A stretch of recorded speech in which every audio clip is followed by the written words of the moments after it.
we're so excited to be here for the Davos Worldwide Conference online and to talk about the next generation of thought leadership. We're very excited to kick off this panel. We have a few organizations that are represented here, so I'll share a little bit about each of them. So, my name is Dr. Chelsea Toller. My current background and PhD work has looked at next gens around the world in community and adult education. I also serve as the co-founder and the co-CEO of Logic Tree, which is focused on the next generation of thought leadership and highlighting the stories and decisions of current leaders and rising leaders. We also have the founders and several team members, council members from the United Youth Council, which we're really excited to have Zoya as the founder and my co-moderator for this panel. Additionally, Zoya and myself and Mahreen, we sit on, so Zoya and I sit on the committee for the Queen Elizabeth II's Commonwealth Trust. And Mahreen is one of the recipients of their Young Leader Awards and has been involved in that organization, which is really focused on young leadership across the Commonwealth, all doing amazing things. So oftentimes we get asked, to come to Davos or to come to UNGA, but Zoe and I, we really wanted to organize this panel so that the world could not just have us attend, but actually hear our perspectives and our thoughts and what we think about what's going on in the world. So with that, I'm going to ask that each of you provide a little bit of an introduction and a few words on what inspires your advocacy work. And my co-moderator, Zoya, I'll start with you. Hello, everyone. My name is Zoya Kalinsky. I'm co-moderating with the amazing Dr. Chelsea Toller today.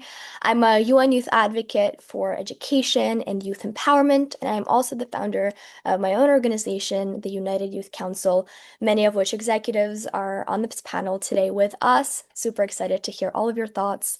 I'm also, as Dr. Toller mentioned, I'm also on the committee for the QECT, Queen Elizabeth II's Commonwealth Trust, and I'm super excited to hear all of your guys' perspectives and all of your guys' thoughts on youth leadership, climate, philanthropy, etc. today. Thank you so much, guys, for being here.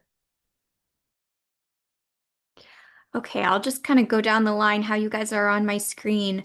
Valeria, and also shout out to Valeria for reaching out and having us write a letter to her teacher so that she could actually participate. We're so excited that she's able to be here. So, Valeria, you're next. Yeah, hi. Thank you so much. I'm so excited to be here today. My name is Valeria Suarez, and I'm an environmental conservation, climate action, and gender equality advocate based in Houston, Texas. I'm currently 16 years old, but my advocacy work really began when I was 14, so right before I began high school. Back then, I was eager to find a meaningful way to contribute to sustainable development and climate action, and that simple curiosity really led me to the path that I'm on today. And so today I serve as a lead ambassador for Earth Echo International, a youth ocean guardian for the National Oceanic and Atmospheric Administration, and I'm one of 5 youth ambassadors from around the Gulf Coast for the Gulf Reach Institute. And so through my roles in these programs, I've led multiple projects focused on protecting and restoring our ocean planet. I've mentored youth across the country on STEM and advocacy related initiatives. And I've learned from professionals all around the world who are coming up with innovative approaches to some of the world's most pressing climate issues. And the second question was, what inspires my advocacy work? I would have to say people inspired my advocacy work. My role models, the inspirational people I've met throughout my journey that have shown me the power of youth. Like all of these incredible panelists over here, you guys have offered me a share of optimism for the future and have shown me that sometimes there's times of darkness and uncertainty, but there's always a light at the end of the tunnel. So yeah, ever since I've gotten involved in the advocacy space, every interaction I have with others is a life lesson. Like every discussion circle, every friendship sparked from a conversation about community involvement. They've all been experiences that have really introduced me to, these passionate change makers who have redefined what it means to have a seat at the table. Amazing. Okay, next up, I think our youngest advocate, which we're really excited to have at the ripe age of 12. Nayan, do you want to go next? Yeah, sure, I don't mind. Thank you so much. Sorry, everyone, please excuse my voice. Hello, my name is Nayan Ved. I am the head of partnerships at the United Youth Council. I'd first like to say it's an honor to be here and to be given this opportunity to explain my role and ambition as part of this committee. There are various influences that have led to my passion for advocating for education. One of my biggest influences are, of course, my parents, whom have both shown that no matter what your status, education is to be taken seriously. As a matter of fact, my parents are so I'm sorry, passionate about education that they have actually helped and provided for our staff's children in our home um, to provide for education back in their home country. Um, so that is just a testament to what they believe in education. This has set a valid example for me to really realize the importance of education, especially in the lives of those who have limited access to it. In spite of working full time, my mom is still on the board of Georgetown University and the Retail School of McGill, demonstrating that education is pivotal. Dubai, honestly, in its entirety, is a place that has exemplified how being culturally different can be such an advantageous aspect to furthering my knowledge, tolerance, and compassion for other cultures. This drives my advocacy for education and would have additionally what else that really empowers my advocacy would be my exposure from living in a city like Dubai. It is eye opening to realize that there are 250 million adolescents who don't have access to adequate education. Growing up and living here has honestly taught me so much, but mainly that education is vital and not a luxury but a necessary. Thank you. Nayan, Nayan, thank you so much. And I think, one of the things that Zoe and I have the pleasure of working on together is with Logic Tree, we have a partnership with Public, and Zoya's dad is very instrumental in the public ecosystem. And one of the things we get asked a lot is, what are family offices? What are next gens? And Nayan comes from that background, right? And different groups define family offices differently. But I think where I see the real opportunity with family offices is those that have successful parents like Nayan that have gone on to create wealth, whether that be through entrepreneurship or legacy. How do we as the next generation get to carry on their legacy but define our own paths in giving back? And I think Nayan shared a little bit of both, what his parents have done and how proud he is, and then what he hopes to see for Dubai. So next, I'll turn it over to Joy, rounding out some of our representatives from the United Youth Council. Thank you so much, Chelsea and Zoya, for this incredible opportunity today. My name is Joy Tai, and I currently serve as the Chief Operating Officer of the United Youth Council, where we work to amplify youth voices in leadership, education, and community. I also serve as a 14-year-old advocate and educator in global classrooms. And what really inspires my advocacy is the incredible potential I see in young people every single day. I've met students and young leaders who, with very few resources, are creating solutions to real world problems, from launching local education initiatives to designing sustainability programs in their communities. And what drives me is that sense of possibility in every single young mind I see. I believe that when young people are trusted, supported, and educated in the right way with empathy, creativity, and critical thinking, we can completely reshape systems. And for me, youth empowerment really stands as a commitment to treating young people as partners in progress and not simply as beneficiaries. Thank you so much. Thank you, Joy. The United Youth Council is lucky to have Joy, who really keeps us organized and helps make sure Zoya has everything and the committee had everything that they needed for today. Last but not least, I am so fortunate to be on the selection committee and also the committee and the Next Gen committee for the Queen's Commonwealth Trust. And so when we reached out and said we have this amazing opportunity for rising leaders, they very much were excited about Maureen and what she's doing in the world. So, with that, just because it's been a minute, I'll remind you of the original question, which is just introduce yourself and share a few words on what inspires your advocacy work. All right, so this is Mehreen Adil. I'm originally from Pakistan, but currently I'm based in Doha, Qatar. And I work as the thematic lead for education and employability at the Queen Elizabeth Commonwealth Trust. So I initially started as just a network member, and then I eventually got promoted to the thematic lead. So, your question that what inspires you to do all this work is the country that I come from is basically a developing country, right?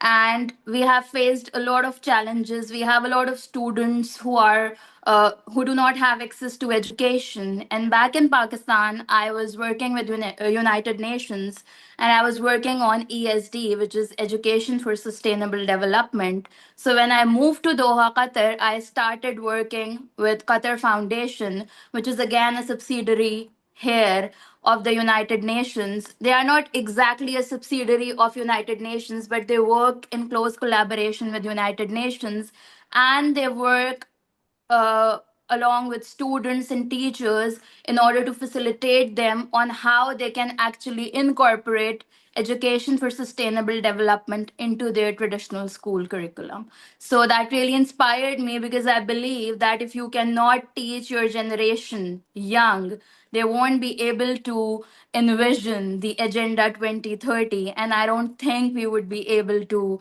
reach sustainable development goals by 2030 because that's actually just around the corner. That's it. Thank you. Thank you so much all for sharing. I would say, in kind of rounding out this question, what inspired or has inspired my advocacy work is leaders like you. Even on the tough days when there's thousands of emails or too many speaking engagements or I'm tired, I get up every day with my husband and my co-founder at Logic Tree because we believe in each and every one of you, and we also feel that it is our duty older generations. I will, share I am 33 as of a few days ago. It's our responsibility to help achieve these sustainable development goals alongside you. So you all inspire my advocacy work and will continue for many years to come. Okay, so now what we're going to do is I'm going to turn it over to my co-moderator. It has been an honor getting to know Zoya. For the viewers out there, I am very, very proud to say, within unofficially mentoring slash co-moderating with Zoya over the last month, she has gone absolutely viral due to her TEDx talk about her journey with education and how everyone deserves their own personalized path. So, with that, I will turn it over to the amazing Zoya. Thank you so much, Chelsea, and thank you everyone for sharing those amazing introduction. Something I already love so much about this panel is how different all of our journeys are, but still we're all together united for a common and better future.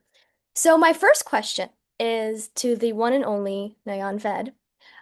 So as head of partnerships for the United Youth Council and a Next Gen family office member, how do you see the role of young people in driving global progress? Nayan, take it away. Thank you so much, Zoe, for this question. And I'd like to first answer it by stating what global progress means in my mind, which is when every single member of society globally can contribute in some way or another. And a lot of it has to do with education. I am based in a region where I'm fully aware of the amount of refugee children that will soon be adults.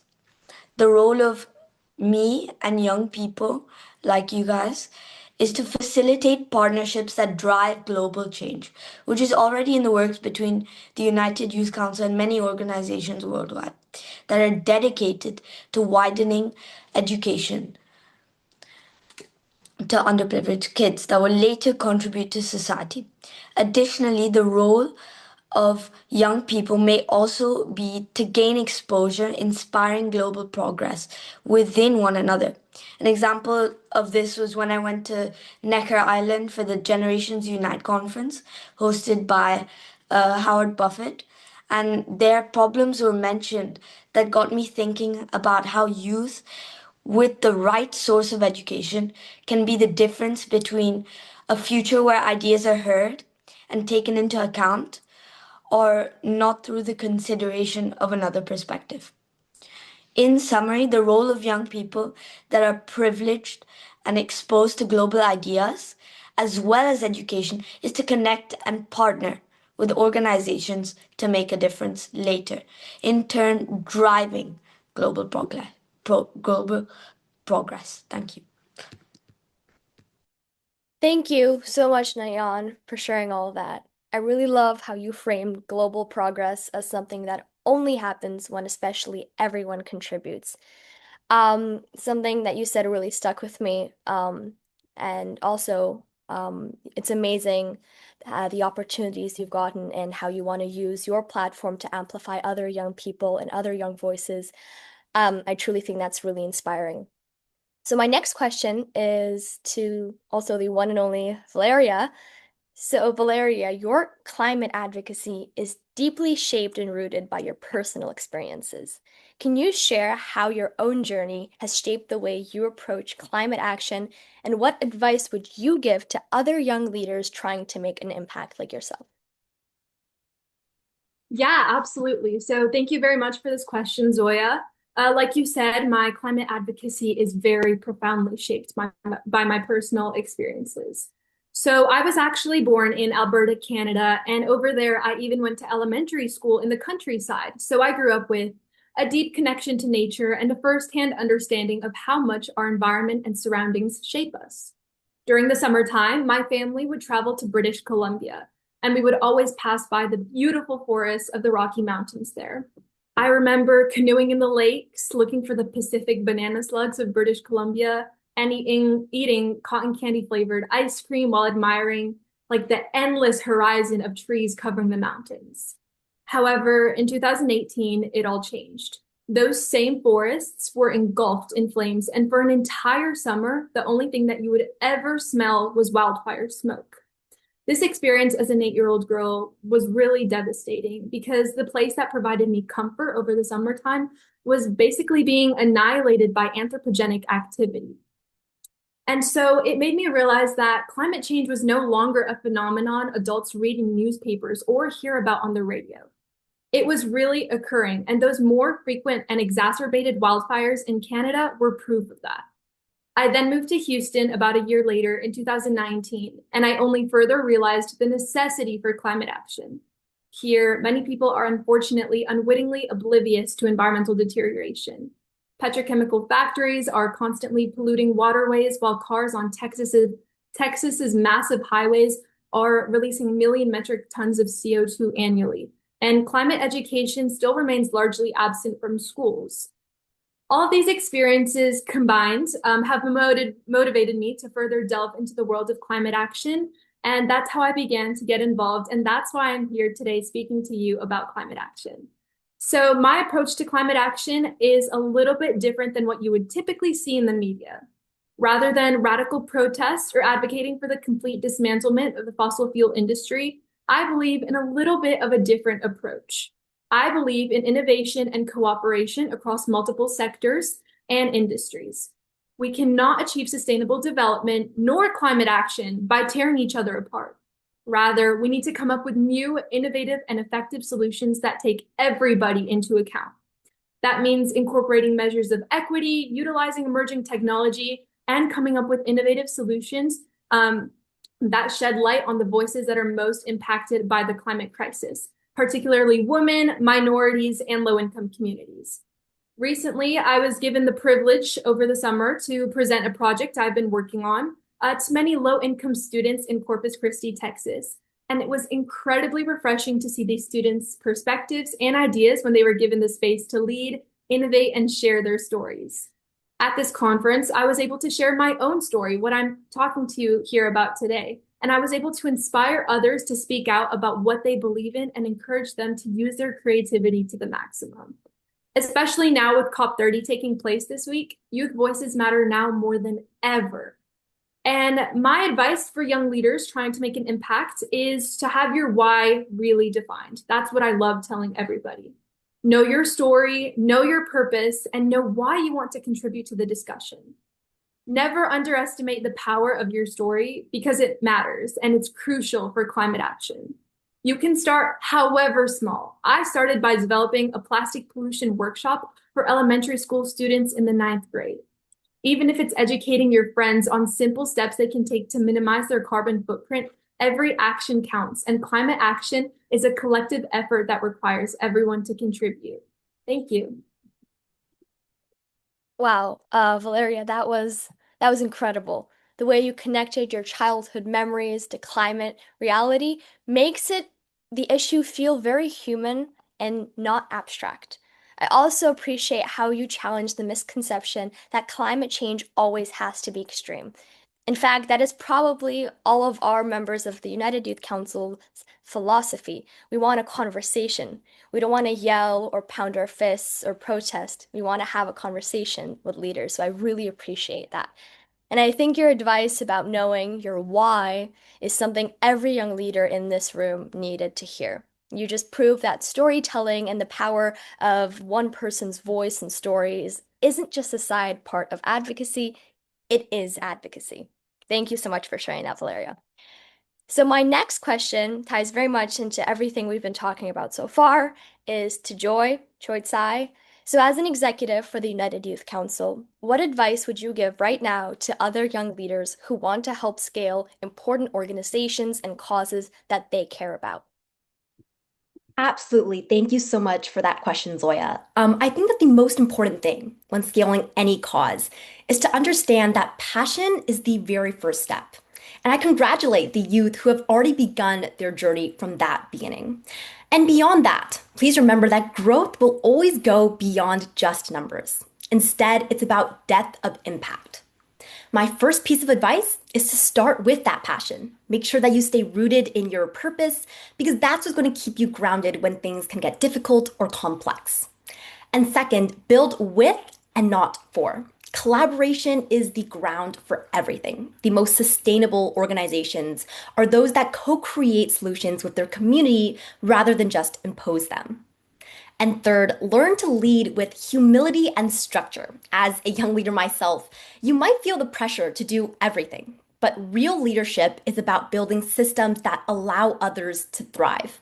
And at the United Youth Council, we've grown by focusing on empowerment, by giving our team ownership, investing in mentorship, and being transparent about both our goals and our challenges. If you focus on building communities of trust and purpose, I can guarantee that trust and growth will follow. Thank you so much. Wow, Joy, thank you. Everything you said is basically a masterclass in how to become a leader. I love how you reframed growth not as getting bigger, but as deepening your impact even locally. Your point about building with communities rather than for them is one of the core values that we all should learn from. And the reminder to lead with humility, structure, and purpose is something that every youth in this room should aspire to become. And I think everyone listening right now can take away one major thing from your answer. Young people don't scale movements by accident. We lead with purpose by scaling them with design, choosing collaboration and partnership. So thank you. Thank you so much for everything all of you have said so far. And now I'm going to take it back to Dr. Toller for the next question. Great. So I'll round out these specific questions and then we have a few closing ones. But this one's for Maureen. As a QECT young leader and now partner, what inspires you to continue your work around ensuring quality education is globally accessible and available to current and future generations? Okay, so the thing that inspired me is a one word, that's privilege. All right. So the kind of life that I grew up with and the opportunities that I have access to, I feel that a lot of such opportunities are not accessible to people in our country. Or even if I talk about QECT, we have a lot of social enterprises running from Africa, and they do not have access to a lot of resources. So, what actually inspired me is that if I have the privilege, if I have a voice, if I have the resources, and if I can share it to the world through maybe the platform of QECT or any other platform, I should play my part, because I think we have this sense of giving back to our community, that if we have been blessed with certain privileges and we have access to certain resources, we somehow should amplify them and give back to our communities. And when I say community, I'm not talking about my people, my continent, or just maybe South Asians or Pakistanis or people from my own language or religion. I talk about community, like youth on the whole, globally. So basically, I think that if somehow, if it's related to education, climate change, or whatever cause that you're working on, I think you cannot make it a reality if you are just focusing on your solo achievements or on your solo aims in life, but you need to come out as a community, share your vision with them, share your resources with them, and somehow also give them the accessibility of these resources so that they can also achieve all of these great things in their respective field of work. So basically, that's what we do under QECT. We amplify the voices of young leaders who are working around the Commonwealth.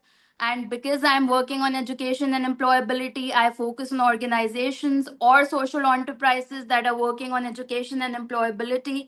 And I make sure that the working group that's under me and all the people who are working on the causes related to SDG 4, which is quality education, I can help them out in whatever context they require me to, whether it be with finances, whether them connecting them with the industry leaders, so on and so forth. So I believe that this is something that is going to have a huge impact on all the sustainable development goals, which is basically partnering and having a sense of community and not just keeping all your achievements and aims to your own self, but giving it back to the community. Thank you.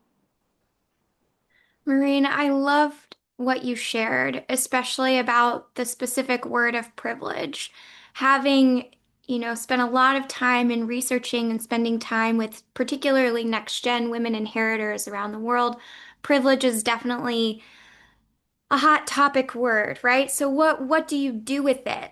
That's what matters. And how do you get involved and how do you give back? And I just will share to every rising leader, whether you have privilege or not, you are enough and your voice matters and your thought leadership matters and you can make a difference. And it is up to all of us to work together to help achieve the sustainable development goals. And I think you are spot on with the point about quality education and SDG 4, as Valeria shared about climate action, right? There's zero hunger. Sometimes it can feel very overwhelming, but something that each and every one of you have done and done extraordinarily well already is you've found a platform or a community that aligns with your beliefs and your values, and you've worked to put your thought leadership and resources behind it. So I'm about to turn it over to Zoya to close us out with our final question, but just a few housekeeping things. One, if you're on this platform already, obviously connect and learn more about Davos Worldwide. For anybody that really is looking to share their thought leadership online or in person, please feel free to reach out to me about Logic Tree. Also, our partnership with Public on actual Logic AI centers and our next gen education programming. We very much want to pull together those intergenerational conversations that you heard about. You heard about it from these rising leaders themselves. There is a real desire to come together as generations to just be able to talk and act collectively and to break down through logic, how we understand one another.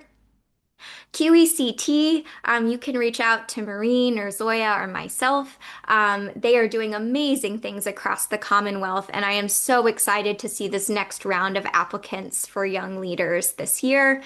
And then finally, and I'll turn it to Zoya to share how to connect with United Youth Council. I am so proud to help mentor Zoya, and as you can see, this youth council is expanding quite rapidly. But for those rising leaders that want to make a difference, science or want to understand the crazy world of the UN system and how to get involved, it's a great organization. So thank you so much, and I will turn it over to Zoya to close out our panel.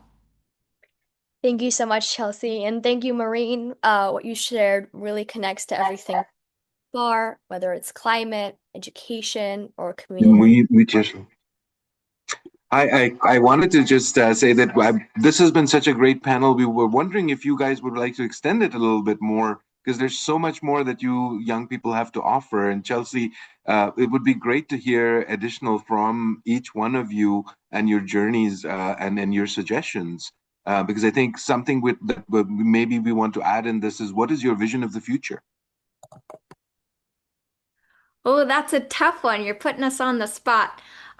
So I'm okay to extend. I love a good impromptu expansion. I do know some of them have class. So what I would say is for anybody that has a class that they have to get back to, I'm going to turn it over to Zoya, but maybe navigating this question of what's your vision for the future? Zoya, do you want to take that and then pass it around to those that can stay? Yeah, 100%. Definitely. Okay, so I guess I'll start first.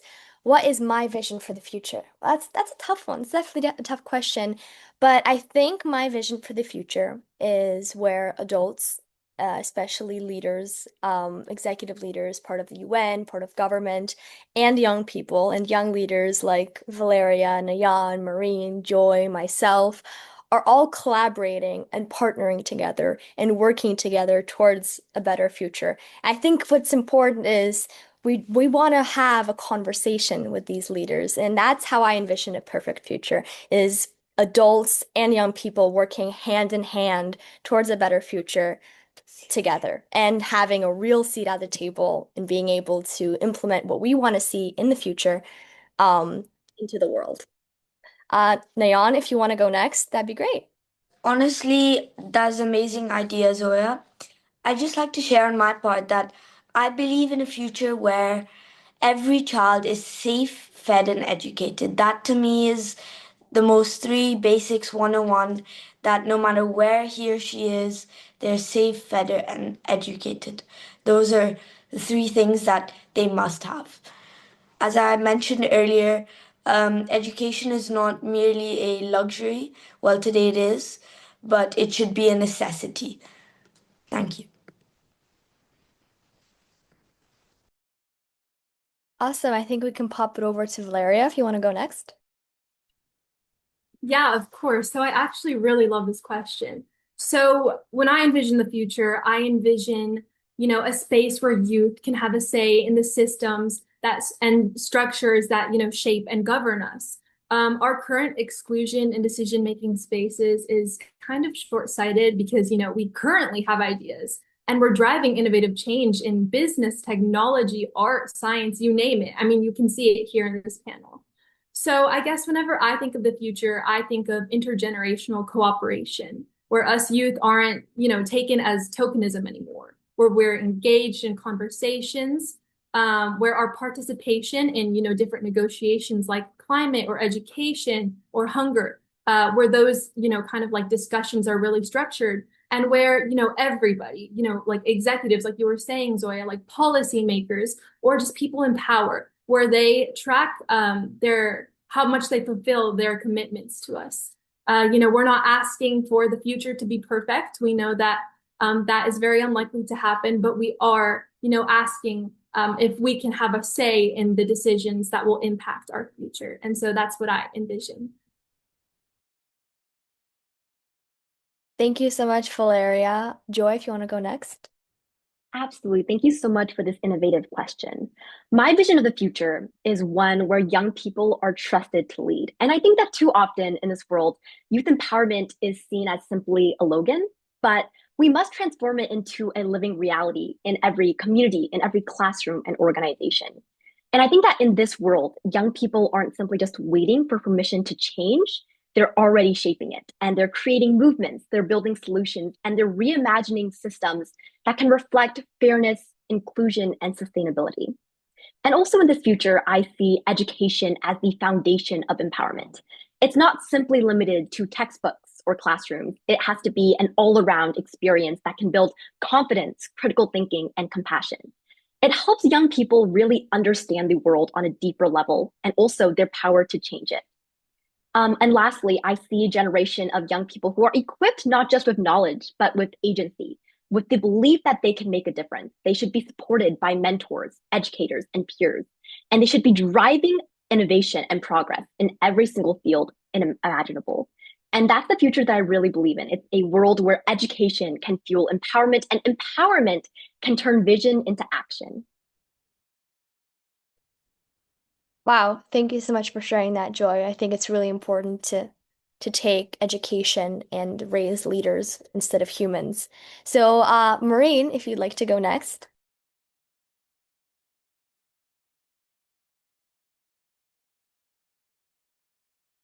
All right.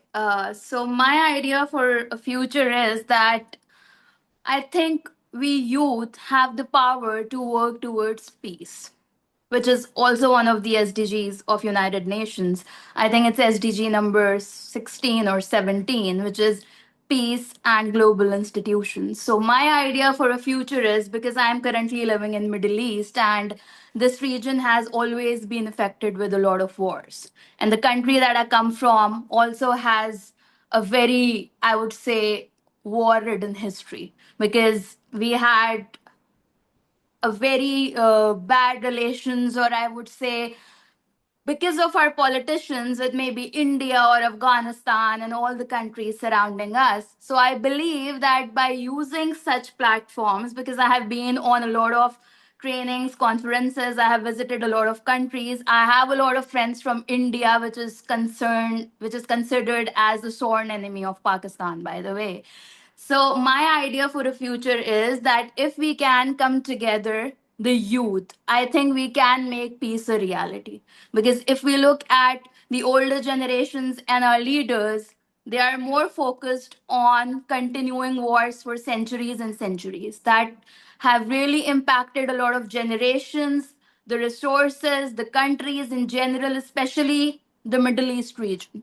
So now is the time that youth comes together and we just get away with all those differences, and maybe we can collaborate for a better future. Because if you do not have peace in the world, then all other sustainable development goals do not hold any meaning. Because if you are living in a warlike situation, you won't be able to work towards education, or obviously you're going to have a lot of poverty and hunger, and all other SDGs would be impacted through it. So now is the high time that the youth of the world comes together.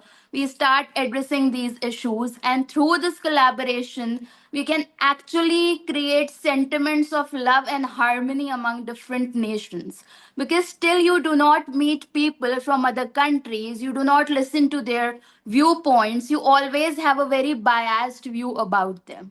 Because maybe due to your conditioning, due to your religion, due to the language that you speak, due to the nationalistic values that you hold. So I believe that through these platforms, I see a future in which youth can actually make peace a reality, and that is going to ensure that we can achieve all the other sustainable development goals. Otherwise, it cannot be a reality. That's all from my side. Thank you. Thank you, Maureen. Thank you, Joy. Thank you, Nayan. Thank you, Valeria. Thank you, everyone, for sharing what you want to see the future and what you envision our future as. And I think what kind of brings everything together is, I don't know, probably should coin this, but my three C's, which is confidence, collaboration, and contribution, collaborating together from generation, adults and youth, collaboration with countries, between multilateralism, bringing different cultures together, different people with different ideologies, with different understandings of the world, but collaborating together as one. Contribution, having all these young people contribute actually to our world and be part of decision-making spaces. And confidence, also what you said, Joy, is having education be developing confidence in leaders and making sure that we're raising leaders and not just students. Thank you. I think we should also let Chelsea here answer what she envisions our future as, because You're also a youth, Chelsea, whether you like it or not, but you're also a youth. And I think we should also let Chelsea t tell us what she envisions her future as. Thank you for that, Zoya. Um, oh gosh, I loved what was shared about peace, SDG 16. A lot of people don't know, but my husband actually started our company Logic Tree on the exact same day that UNESCO held the first ever World Logic Day, under this premise that we have to come to the table understanding that we can not agree, but still find a way forward. And I think that is so, so important. So it happens every year. It'll happen this year, World Logic Day, January 14th. But I really share that sentiment and that vision. And I believe in sharing things with examples. So I'll share one example and then I'll talk a little bit about, what I hope to see. So here's the example. Chris and I had the pleasure of learning from a logician from Oxford, and she was really a mentor, Marianne Talbot. She's since retired. But she shared with Chris and I as we began this journey around making a logic movement and helping people understand logic and critical thinking around the world. And why does that relate to SDG 16? She shared something called the principle of charity. And it means that you can come to every conversation, every table, whether it's heated or not, whether your countries are warring or not, whether you're different generations or not, you can come to every single instance with a principle of charity, meaning that you might actually be wrong. You might be wrong, and you actually think about what the other person is saying from the standpoint or the framing of what am I missing, or maybe my perspective could be challenged. And I just think about if each of us came into every room with that kind of framing, how different the world might look. So that's first. The last thing I'll share, vision for the future. I probably at this point, I made a little joke on LinkedIn about how I'm seeing a new next gen group or young leader group pop up every single day. It's like 7-Eleven or Starbucks, right? But I say that really authentically, meaning that there are good groups and there are bad groups, and there are institutions that are trying to connect with next gen inheritors or leaders that maybe don't have the expertise and don't really have not bad intentions, but just maybe aren't where you feel values aligned, and that's okay. So, what do I hope to see in the future is that institutions and domain experts that really understand family offices, next generation, leadership, the UN, that they don't fear that their viewpoints or their expertise don't matter, because they matter more now than ever to serve as kind of a bridge between next gens and rising leaders and the institutions and the organizations that want us involved, right? We need to all work together to ensure that we're moving towards a better future. Last thing I'll say, vision of the future.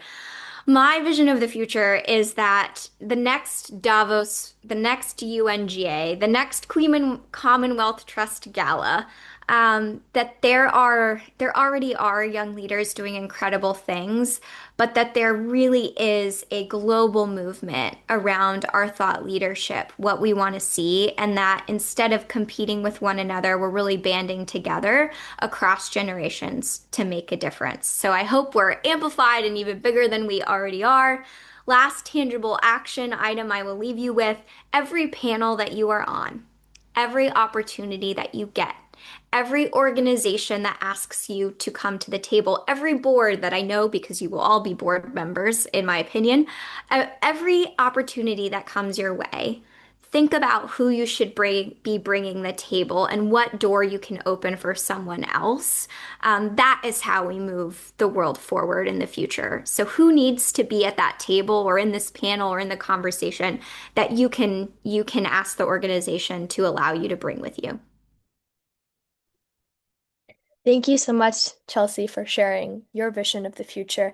And exactly what you said is exactly what the United Youth Council is striving for, opening doors for leaders like Joy, like Nayan, like Valeria, and like so many other young people all over the world who potentially haven't had the chance to find the opportunity that opens the door that leads to all the other amazing opportunities.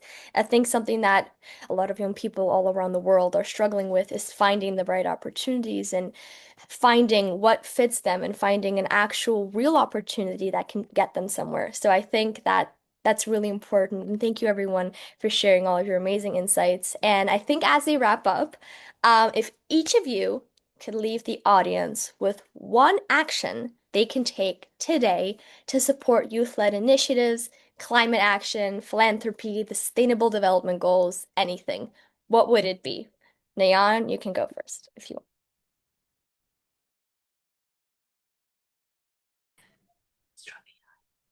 If there's one thing I would urge the audience to do is to connect and partner as much as possible and to try to commit to organizations that support the advancement of education and climate change. But to the adults listening, I would like to request them that you give youth an opportunity to be in key decision making spaces so that they may provide solutions and perspectives that are relevant to our current day and age. To the youth listening, we do not need to fit into systems. We need to redesign them and reinvent them. Thank you. Thank you, Nayan. Maureen, if you'd like to go next. Zoya, actually, there's a question for you in the Q&A, if you can just see and answer that from Waleed. Okay, you can answer that later.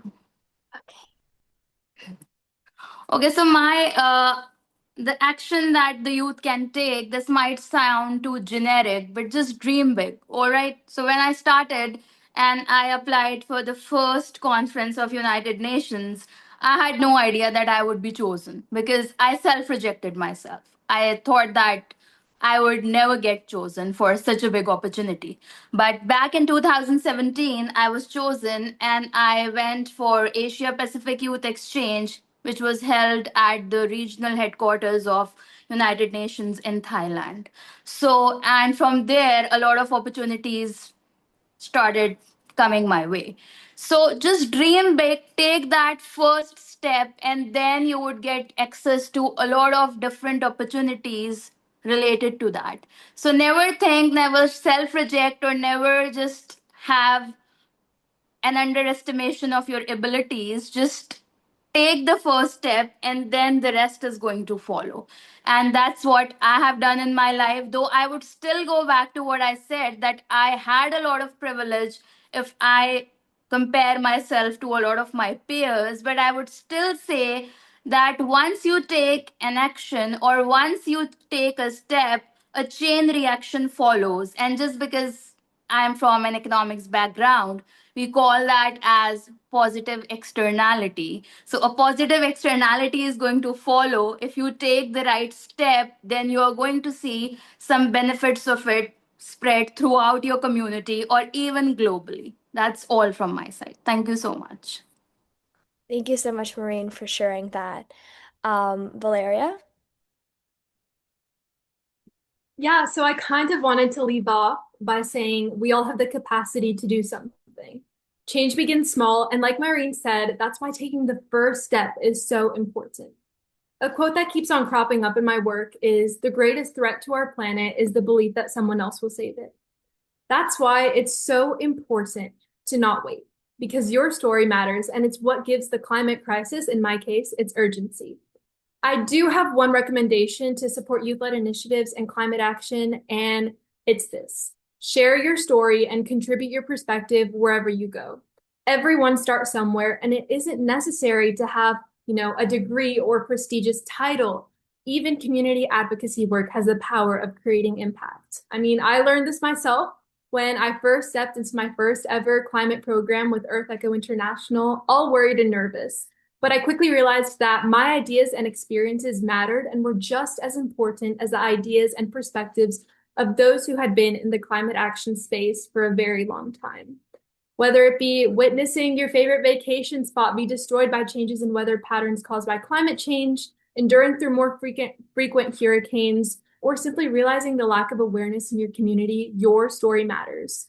Us youth are the ones that are keeping the older generations accountable. And that means that your message and your story as a young person will always stand out. Always. Thank you, Valeria. I think that's really important. And to everyone listening, your individual voice can make an impact and will make an impact. So thank you, Valeria, for sharing that. Joy? Absolutely. If there's one action that I'd ask everyone to take, it's this: to go beyond simply just believing in young people and backing that belief with real tangible action. And I think the first step to that belief will always start with listening. I think too often young people are asked for their ideas, but not trusted with the responsibility or the resources to bring those ideas to life. And I think it's time to change that. Believing in youth means creating genuine opportunities for them to lead and then stepping aside to let them shape solutions in their own way. And I think it really is grounded on the idea of offering guidance without control, mentorship without micromanagement, and partnership built on mutual respect. And when we invest in young people's capacity to lead, we are investing in the future of our communities, our planet, and our shared humanity. If you're wondering where to begin, for I know a lot of our listeners today, I warmly invite you to connect with us at the United Youth Council. Whether you can be, a student, a mentor, a policymaker, or simply someone who believes in the power of youth, there is a place for you in this movement. We're always looking for new voices to learn from, new partners to collaborate with, and new ideas to bring to life. Every step we take today is a choice about the kind of future we want to build.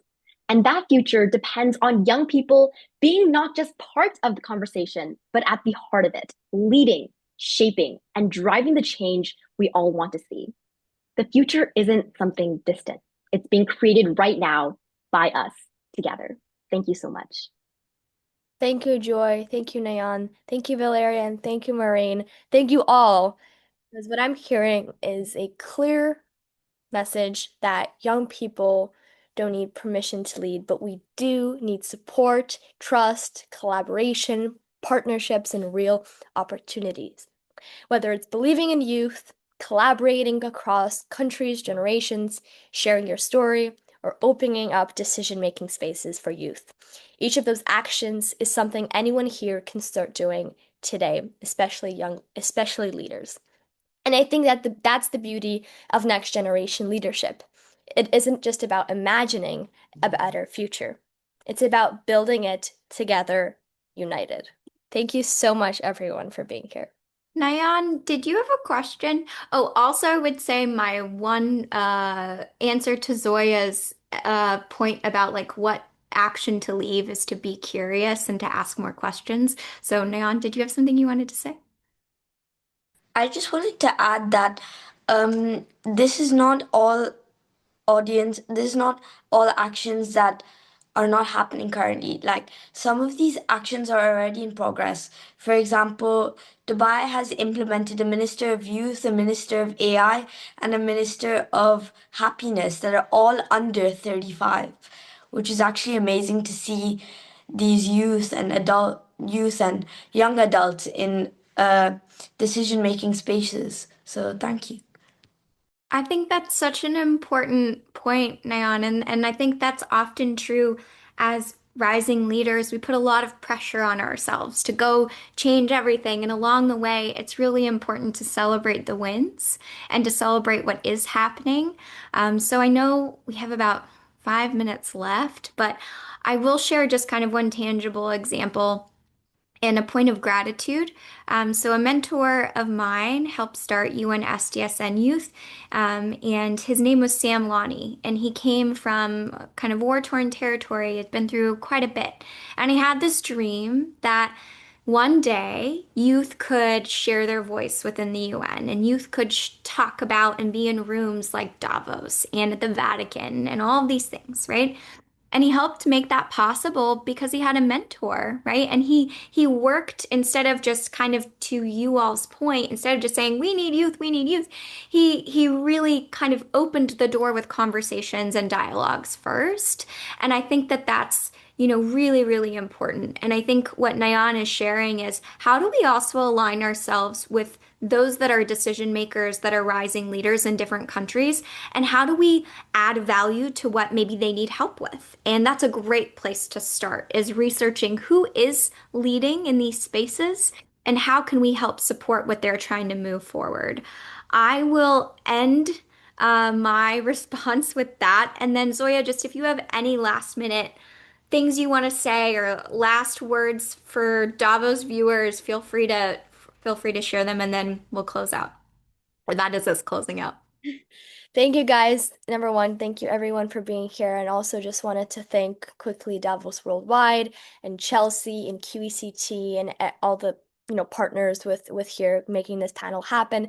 Thank you everyone for actually giving all of these young leaders like Nayan, Joy, Valeria, Maureen, and myself an opportunity to be part of a panel like this. Because, we're always talking about give young people the chance to be part in decision-making spaces, but we're not doing anything. But this panel proves that we're doing something right. We're definitely doing something right because we've heard from so many amazing people today, so many amazing insights, and I definitely want to keep this conversation going even after the panel. So I think that's a very important thing to talk about.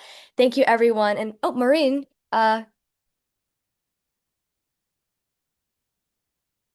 so someone has asked a question that they're coming from Bangladesh and how can they get access to all these resources? Because that's again a developing country. So, myself, I'm coming from Pakistan, so I can answer your question. Again, what I said, don't just limit your exposure just because you come from a certain country, all right? You can reach out to organizations like QECT, to Logic Tree, to all other youth organizations, and they would be more than happy and willing to provide you with the resources, with the mentorship, whatever you need in order to amplify the work that you are doing. So, just because you are coming from Bangladesh or Pakistan or India, don't just restrict yourself and don't think that, oh, we are coming from a developing country and we have corrupt leadership and we have this and that going on, so we cannot maybe do something that we want to. There are a lot of organizations that started from countries like ours and they made a global impact. Even the partnership head that we have in QECT, Mujtaba Zaidi, he's from Pakistan. So don't just limit and restrict yourself just because you're coming from Bangladesh, which is a fellow country of ours. So you can reach out to us, to any of the other organizations who are here on board, and we would be more than willing to help you in whatever resources you require. So that's all from my side. Thank you. I hope I have answered your question. Thank you so much, Maureen, and I couldn't agree more. So, if you have any questions for any of the organizations, QACT, United Youth Council, Logic Tree, Davos Worldwide, you can email me at team@logictree.com and I'll share with this group. Zoya and I are also working on some resources and happy to extend this invitation to any of the young leaders from today that we'll be sharing both from her Instagram and also from logictree.com. So, as Maureen shared, it does not matter what country you're coming from. As a rising leader, you can lead from any country, any background. If you have something that you want to make possible in the world, we're here to help you. Okay, we made it all the way. Our extended panel. I think we were probably supposed to be an hour to begin with, but really excited that we got the extra time to share. And thank you so much again to Davos Worldwide, to my co-moderator and partner in crime, Zoya, to all of the amazing rising leaders that are not just talking, but actually sharing solutions and what they're doing. And like Nayan said, we're already winning. So thank you again and excited for next time. thank you everyone for being here.